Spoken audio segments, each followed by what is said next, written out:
कटुता और करप्शन ही भरा पड़ा है। ये लोग छठ पूजा का अपमान करते हैं, बिहारियों का अपमान करते हैं। केरल के अंदर कांग्रेस के नेता बिहार को बीडी से कंपेयर करते हैं, डीएमके के लोग तमिलनाडु में हैरेस करते हैं, और वक्त है जनता सबक सिखाए। वहीं अमित शाह कह रहे हैं कि राहुल गांधी चाहते हैं कि घुसपैठियों को मुद्दे की बात भी करेंगे या नहीं करेंगे? फोकस राहुल गांधी रहता है इनका, मुद्दे की बात नहीं करेंगे कि आप देंगे क्या। आपने पिछले 5 साल में जो वादे किए थे उन वादों का क्या हुआ? उन वादों में से एक वादा भी आप पूरा नहीं कर सके। आप अपनी कमियों को बताने के बजाय क्या आपने क्यों नहीं पूरे किए, आप इधर उधर की बातें करते हैं। आपको राहुल जी से दिक्कत रहती है, हर वक्त राहुल जी के ऊपर निशाना रहता है। तो राहुल जी के अलावा भी आपको दिखाई देता है? कुछ नहीं दिखाई देता। देश की जनता को भी देख लीजिए, देश की जनता तराई तराई कर रही है। बिहार के लोग तड़प रहे हैं, नौकरियों के लिए परेशान हैं। आपने पिछले पहले वादा करके गए थे, आपका एक भी वादा पूरा नहीं हुआ। इसके ऊपर आपको शर्म आनी चाहिए। लेकिन लगातार जो है एक बहुत बड़ा मुद्दा घुसपैठियों का बनाया हुआ है, जिसको बार बार उठाया जा रहा है जो भाषणों के अंदर गृह मंत्री के द्वारा। घुसपैठिए हैं कहाँ? हैं कहाँ घुसपैठिए? कितने लोगों को डिपोर्ट किया आपने? आपने कितने लोगों को, जब आप बोलते हो डेमोग्राफी चेंज हो गई, तो फिर तो कई लाख लोग डिपोर्ट हो जाने चाहिए थे। क्यों नहीं डिपोर्ट हुए? क्योंकि हैं ही नहीं। आप बिला वजह की बातें करते हो। आप हिंदुस्तानियों को बांग्लादेशी क्यों बता रहे हो भाई? जिनकी नस्लें हिंदुस्तान के अंदर हैं, 10-10 नस्लें हिंदुस्तान में, आप उनको घुसपैठिए बतानी शुरू कर दिया आपने। सर राहुल गांधी जो है उन्होंने मछुआरा जो जितने हैं और मल्लाह कम्युनिटी के लोग हैं जो जो जो मछली जो पालने का और मछली पकड़ने का काम करते हैं, उनके बीच में तालाब में उन्होंने डुबकी भी लगाई, वहाँ मछली भी पकड़े, उन लोगों के बीच में रहे। ये राज सिंह अब व्यंग कर रहे हैं, कह रहे हैं कि लगता है मलेशिया के रिजॉर्ट और बीच। उनको तो आदत है इस बात की, उन्हें अपमान करने की आदत हो गई है। उनकी आदत में शुमार है अपमान करना। राहुल जी तो सड़क के ऊपर जूता काटने वाले के साथ बैठ करके जूते भी काट रहे थे। राहुल जी तो मखाने की खेती करने वालों के साथ मखाने की खेती के लिए गए थे, धान किसानों के लिए धान के खेत में भी गए थे। तो आप तो अपमान करते हो। राहुल जी तो उनको साथ खड़े होकर के उनके साथ अपनापन दिखा करके उनके हौसला अफजाई करने का काम करते हैं। सर इसके अलावा कैसे देखते हैं आप सीधे तौर पे कांग्रेस अध्यक्ष मल्लिकार्जुन खड़गे जी ने सीधा प्रधानमंत्री पे हमला बोला, कहा कि प्रधानमंत्री मोदी जो है झूठों के सरदार हैं, झूठों के सरदार हर जगह जाके झूठ ही झूठ बोलते हैं।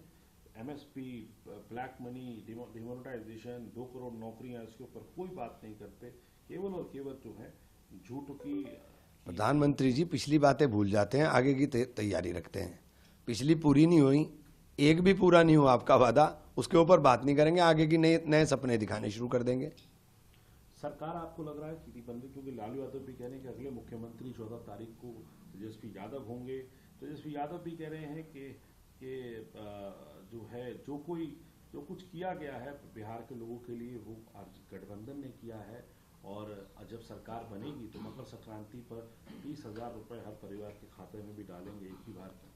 देखिए भाई बहन योजना महिलाओं को देंगे। ऐसा है, देखिए तेजस्वी जी जब उप मुख्यमंत्री थे, उन्होंने अपने मंत्रालय में काम करा करके दिखा दिया था कि उनके अंदर कैसी नेतृत्व क्षमता है। और अब महागठबंधन की सरकार बनेगी, निश्चित रूप से ये बिहारियों के लिए और ख़ास तौर से गरीबों के लिए एक बहुत बड़ा उपहार होगा। एसआईआर को लेकर सर एक बड़ी रार खड़ी हो रही है पश्चिम बंगाल में। बीजेपी का प्रतिनिधिमंडल कल चुनाव आयोग से मिला, जाके उन्होंने कहा कि हमने एक रिक्वेस्ट किया है बंगाल के अंदर, देखिए कि कई फर्जी डॉक्यूमेंट लगाए जा रहे हैं, साथ ही साथ जो इल्लीगली जा रहे हैं, अनऑथराइज्ड ऑफिशियल्स को भी इशू किया जा रहा है, जो डॉक्यूमेंट्स इशू कर रहे हैं वो, और उसका वेरिफिकेशन नहीं हो रहा है। अपनी कमियों को और खामियों को छुपाने के लिए इस तरह की बातें करते हैं। अभी तक एसआईआर आपने यूपी में शुरू करा दिया, बीएलओ के पास अभी तक फार्म नहीं पहुंचे। कल रात तक फार्म नहीं थी बीएलओ के पास। सर लेकिन टीएमसी कह रही है कि हम सड़कों पे उतरेंगे। ममता बनर्जी आज मार्च निकाल रही हैं, कोलकाता की सड़क पे उतर रही हैं। अभिषेक बनर्जी कह रहे हैं यहाँ तक अगर नहीं मामला रुकता है, अगर किसी का भी वोट काटने की कोशिश की गई वैलिड व्यक्ति का, तो दिल्ली तक धरना प्रदर्शन करेंगे। निश्चित रूप से पूरे देश के अंदर होगा ये। इसके अलावा जब हम यहाँ खड़े हैं दिल्ली में, यहाँ पर एयर पोल्यूशन का बुरा हाल है। राहुल गांधी ने बाकायदा वीडियो भी पोस्ट किया, प्रियंका गांधी ने ट्वीट करके कहा कि दिल्ली की आबोहवा बहुत खराब है। अब दिल्ली सरकार की तरफ से पलटवार आया है कि झूठ बोल रहे हैं, 25 साल इन्हीं का राज रहा और इन्होंने ही AQI हमेशा बढ़ते रहा, इन्हीं की वजह से जो है ये चीजें हुई। पिछले 11 साल से आप सरकार में हैं, केंद्र सरकार आपकी है, जिम्मेदारी आपकी है। तो आखिरी सवाल पूछूंगा सर आपसे, वैसी साहब कह रहे हैं कि तेजस्वी यादव मुझे कहते हैं कि मैं एक्सट्रीमिस्ट हूँ। कहाँ कहा? ये गलत बात है। आप वही जबान बोल रहे हो जो भाजपा के लोग बोलते हैं। आप क्यों ऐसी बात बोल रहे हैं? सिर्फ वोट के लिए आप ऐसी बात क्यों बोल रहे हैं? मैंने तो कहीं नहीं सुना, आपने कहीं सुना हो तो आप बता दीजिए।